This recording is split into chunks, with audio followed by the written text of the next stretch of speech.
मेरी माँ से कहा मैंने कि अब्बा ने जुल्म के खिलाफ आवाज उठाई। आज 26 साल से उन्हें जेल में देख रही हैं, मेरे चचा को जेल में देख रही हैं, मेरे भाई को, अपने बड़े बेटे को जेल में देख रही हैं। कल को मुझे इस लड़ाई में शहीद होना पड़े तो आंसू न बहाना।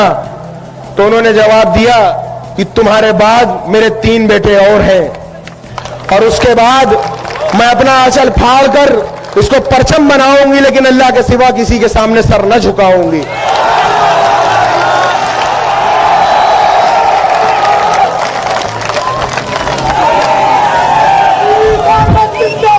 मेरी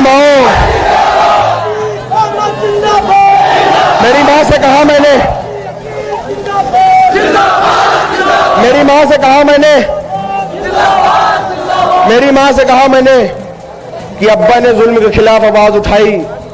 आज 26 साल से उन्हें जेल में देख रही हैं, मेरे चचा को जेल में देख रही हैं, मेरे भाई को, अपने बड़े बेटे को जेल में देख रही हैं। कल को मुझे इस लड़ाई में शहीद होना पड़े तो आंसू न बहाना। तो उन्होंने जवाब दिया कि तुम्हारे बाद मेरे 3 बेटे और हैं, और उसके बाद मैं अपना आंचल फाड़ कर उसको परचम बनाऊंगी, लेकिन अल्लाह के सिवा किसी के सामने सर न झुकाऊंगी। अब जरूरत हमें आपको है कि किसी की दलाली बाजारी न किया जाए, किसी का झंडा ना उठाया जाए। झंडा उठाया जाए तो अपना झंडा उठाया जाए, बात की जाए तो अपनी बात की जाए, किसी और गैर की बात न की जाए। हमारे साथ अगर हक पे चलने वाले लोग हर तरीके से जुड़ने को तैयार हैं, तो हम वो लोग हैं जो हक के लिए जान दे सकते हैं, एक पल को नहीं सोचते। हम उनमें से हैं।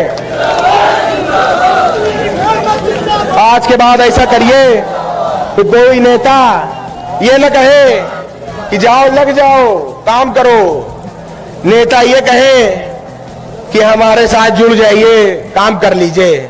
ये ताकत बनाइए, अपने अंदर इकट्ठा होने की ताकत बनाइए। बहुत बहुत गुजारिश है आपसे।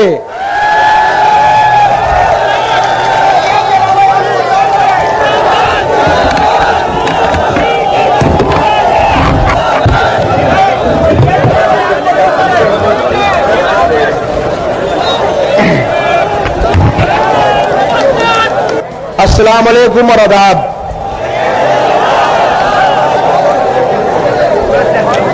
मेरे बड़ों बुजुर्गों,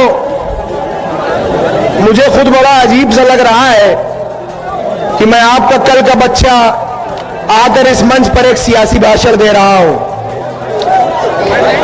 मुझे एक झिझक थी कि जहां पर इतने बड़े बड़े सियासतदान मौजूद हों, जहां मैं अपने बुजुर्गों के बीच में हो जाऊं, वहां पर उनका कल का बच्चा एक क्या भाषण दे। Hello hello hello. लेकिन जैसा कि मैं एक सियासी घर में पैदा हुआ और बड़ा हुआ, जो कि मैं एक तालिबे इल्म हूं, अभी एक स्टूडेंट हूं, लेकिन सियासी माहौल में रहा। और एक बात कहा जाता है कि मछली के बच्चे को कभी तैरना नहीं सिखाया जाता।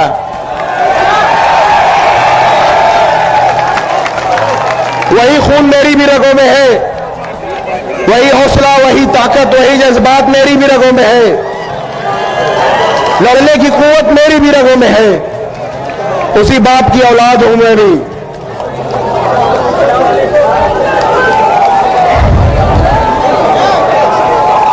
मैं आज जो मैं देख रहा हूं, गौर से सुनिए मेरी बात, बहुत जरूरी बात है ये।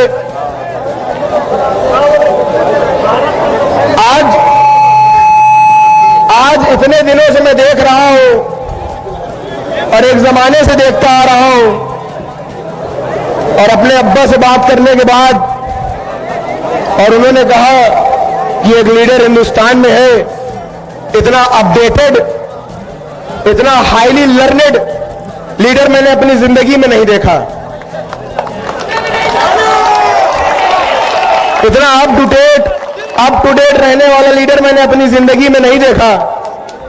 अमान इसको दो तो। नहीं देखा। एक निजी वाकया बताऊं तो जब अब्बा जेल में थे, अभी गुजरात जेल में पहुंचे, उनको महज 2 साल से वो जेल में है गुजरात में। तो जब से वो गुजरात जेल में है, वो 2 ही चीज लाने को कहते हैं। एक अर्तुगरुल की सीरीज ले आ दो, कहते हैं कि एक अर्तुगरुल की सीरीज ले आ दो, और जनाब असदुद्दीन ओवैसी साहब की स्पीचेस ले आओ।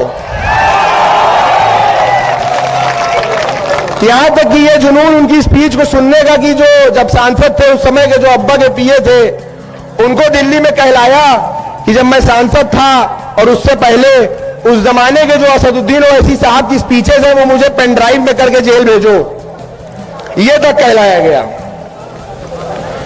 तो जब मैंने अपने अब्बा की बात सुनी, असदुद्दीन ओवैसी साहब के बयानों को सुना, स्पीचेस को सुना, तो यह एहसास हुआ मेरा भी जो इल्म है, जो अक्ल इजाजत देती है, उस हिसाब से हमें समझ में आया कि हम आज तक ठगे जा रहे हैं, आज तक हम ठगे जा रहे हैं। जैसे कि कहा जाता है कि तुम्हारी फाइलों में गांव का मौसम गुलाबी है, मगर ये आंकड़े झूठे हैं, ये दावा किताबी है।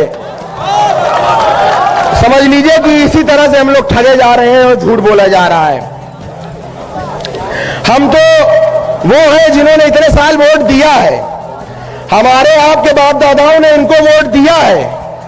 अगर आज हम खुद वोट मांगने की बात कर रहे हैं तो हम क्या जुल्म कर रहे हैं, क्या जुल्म कर रहे हैं बताइए। अगर हम वोट मांग रहे हैं तो हम गलत कर रहे हैं।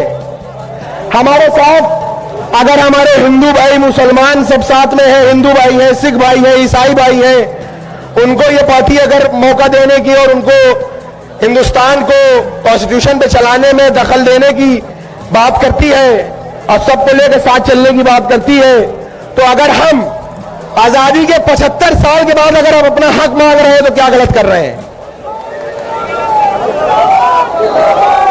बहुत से लोग यहां उत्तर प्रदेश में और भी जगह हिंदुस्तानों में हमको कहते हैं वोट कटुआ। सुनिएगा, हमको कहते हैं वोट कटुआ।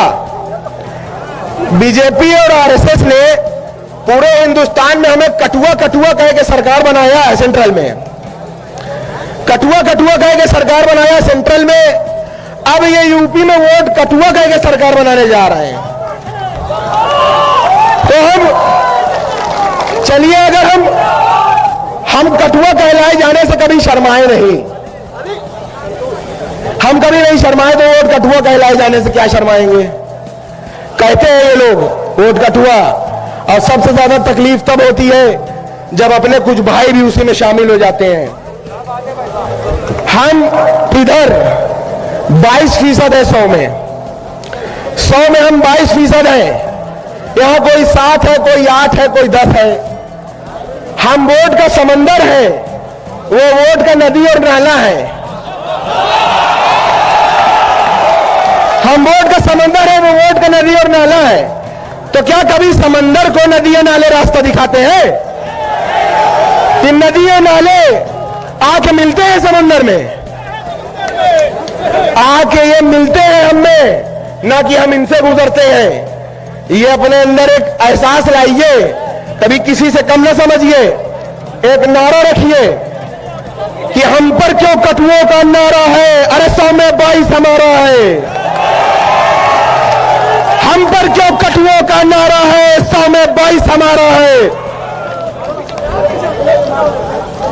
अगर मैं बचपने की बात करूं कुछ, तो मैं छोटा सा था, सुनिएगा। तो मैं छोटा सा था और स्कूल जाता था पढ़ने, तो देखता था दीवारों में लिखा होता था कि तेल लगाओ डाबर का, नाम मिटा दो बाबर का। और लिखा होता था कि मुसलमानों तुम्हारा स्थान पाकिस्तान या कब्रिस्तान। तो ये मैं सोचता था कि ये किसको कहने की बात कर रहे हैं। मैं स्कूल जाता था तो पढ़ता था कि बाबर तो एक राजा था, औरंगजेब एक राजा था, ये किसको इशारा करने की बात कर रहे हैं। बाद में मुझे एहसास हुआ कि ये हमें इशारा करते हैं। और यही लोग जो हमारी मां बहन बेटियों को बेवा करने की बात करते हैं, अगले ही पल हमारे हिमायती बन के तलाक की बात करने लगते हैं। ये कहां करे वहां से बताइए, इन पे कैसे भरोसा करा जाए?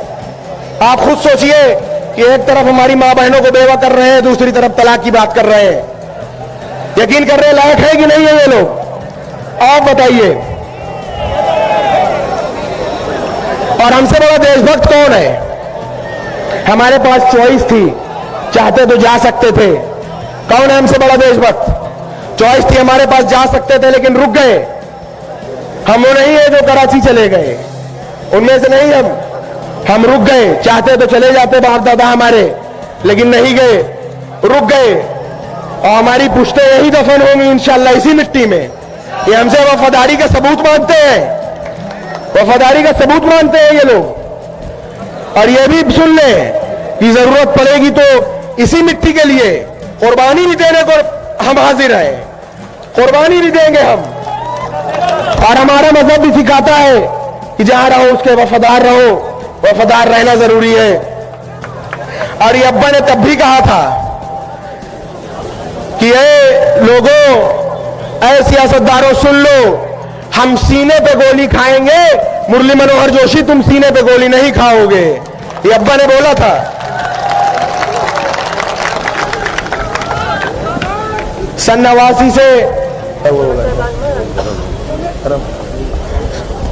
89 से तारीख है कि आज तक किसी दंगे के वजह से, दंगे की आग के वजह से इलाहाबाद के आसपास का घर कभी किसी ने जलाया नहीं। ये तारीख गवाह है खुद में कि हमारे वालिद जब से विधायक बने तब से किसी दंगे ने किसी के घर को जलाया नहीं। आखिर जब घर जलाना हुआ तो सबसे पहले हमारा घर जलाया, हमारा घर तोड़ा, हमारा घर पूरा तोड़ के एक कर दिया। और ये तोड़ के ये हौसला तोड़ना चाहते हैं, इस बात को समझिएगा। ये कुछ कर ले, इन्होंने घर हमारा भले तोड़ा लेकिन उन्हें हमारा हौसला नहीं तोड़ा, हमारी हिम्मत नहीं तोड़ी। वो बस एक ईंट की दीवार ही पहचान पाएंगे, बस न बसा न पाए एक घर जो वो घर के जान पाएंगे। हमारे हौसले की छांव में एक शहर बसता है, मेरे बच्चों को भी टूटी छतों का डर नहीं होता। तुम उन लोगों के साथी हो कि जिनके अनगिनत घर है, मैं उन लोगों का साथी हूं कि जिनका घर नहीं होता। हमारा वक्त आएगा, सुनो सच्ची कहानी है, हमारा वक्त आएगा, सुनो सच्ची कहानी है। हमारे और बदले की रिवायत भी पुरानी है। तैयार रहना कि एक एक ईंट जिस हाथों ने गिराई है,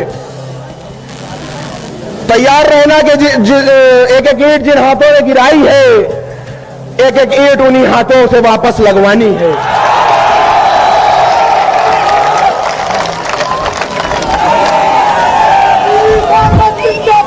मेरी मां से कहा मैंने,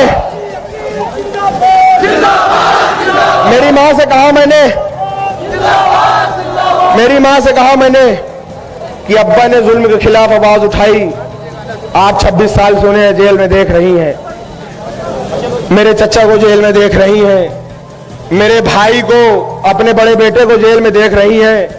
कल को मुझे इस लड़ाई में शहीद होना पड़े तो आंसू न बहाना। तो उन्होंने जवाब दिया कि तुम्हारे बाद मेरे 3 बेटे और हैं, और उसके बाद मैं अपना आंचल फाड़ कर इसको परचम बनाऊंगी, लेकिन अल्लाह के सिवा किसी के सामने सर न झुकाऊंगी।